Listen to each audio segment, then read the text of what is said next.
we're losing jobs, and we're going deeper into debt. So it's time for action. My plan, we get Ontario back on top, make us #1 in jobs, and bring in 1 million new, well-paying jobs in our province to put people back to work with more take-home pay. Ontario's PC leader Tim Hudak and his Million Jobs plan. He'll be on the arena tonight with Michael Corrin, guest host Alex Pearson. Make sure you drop in for that conversation. A follow-up to a conversation we brought you yesterday with Christina Blizzard. Story of Jackie Crocker, who lives north of Toronto and is having some odd goings-on with Hydro, moving power lines onto her property and away from the property of one of its employees. Jackie's in studio with me now. Do I have that right? It's power lines. It's a Hydro One employee that lives across the street from you. They were on his property.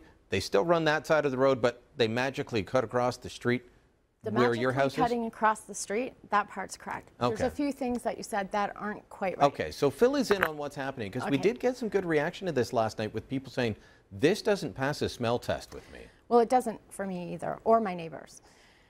Okay, Mr. Ferris is an employee for Hydro One. He did purchase the house as a rental property. He doesn't live in the house, so he's not, I had never met the man at all until one of the township meetings I attended. He came to the last township meeting. So they approached me at the end of February last year, so it's almost a year now, and asked me for an easement to put the hydro, well, they wanted to anchor onto my property. And I told them I would not give them permission, okay? So apparently they came and told me later that they were moving the hydro line to our side of the road, but not on my property, okay? Just to be clear, it's on township road allowance. Most people still consider that their front lawn, though. Right, but I don't. It is my front. I maintain it. I mow the grass there. But it's not. I don't own it. I'm aware of that, and I do. So it is on the road allowance, but it cuts across where Mr. Ferris's property is. Well, actually, this is it's kind of iffy for me. It comes. There's about 5 kilometers. It comes straight down the 4th line, and it's right on people's property right now. It has been for 50 years. It's not like on township road allowance over there. It's right on his front lawn. Like when you get out of his driveway, there's hydro wires over your head. So I'm glad they're being moved out to township road allowance. I don't think anyone should have to have hydro wires on their property like that. Good for him. Okay, that's what I say to that. But why they're not moving it to township road allowance in front of his house, that's what they did right down the whole line with everyone else. Okay. So this looks like it is some kind of special treatment for Hydro One. We did ask Hydro One about that, and I want to read what they said and then get your reaction. So Hydro One had this to say: the upgrade to the line required Hydro One to request a new easement from the property owner, who also happens to be an employee.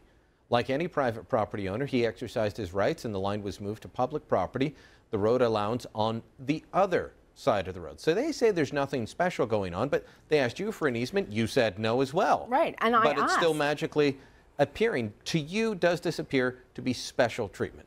Absolutely. That's how I feel. That's what I think. Absolutely.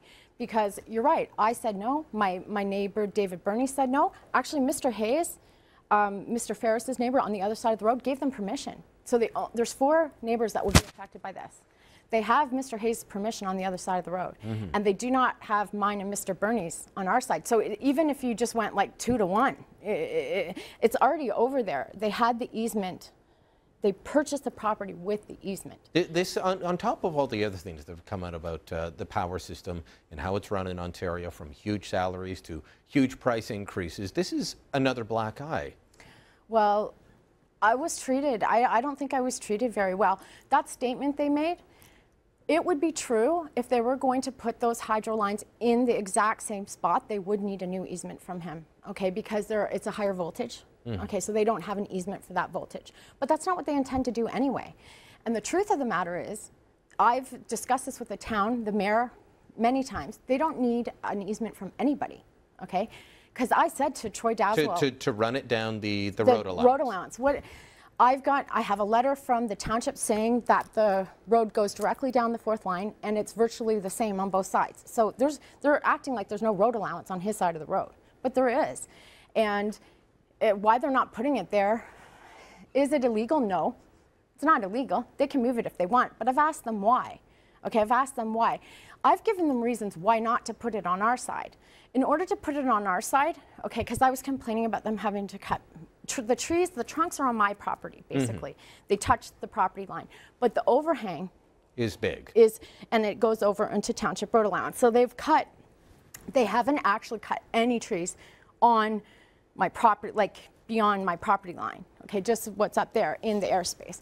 But originally they were going to cut a lot more of my tree because they had to put the poles 5 foot higher to avoid cutting trees and put a tree bracket. I have a butternut tree that they cut almost the top in half. They're only supposed to cut a third. It's an endangered species.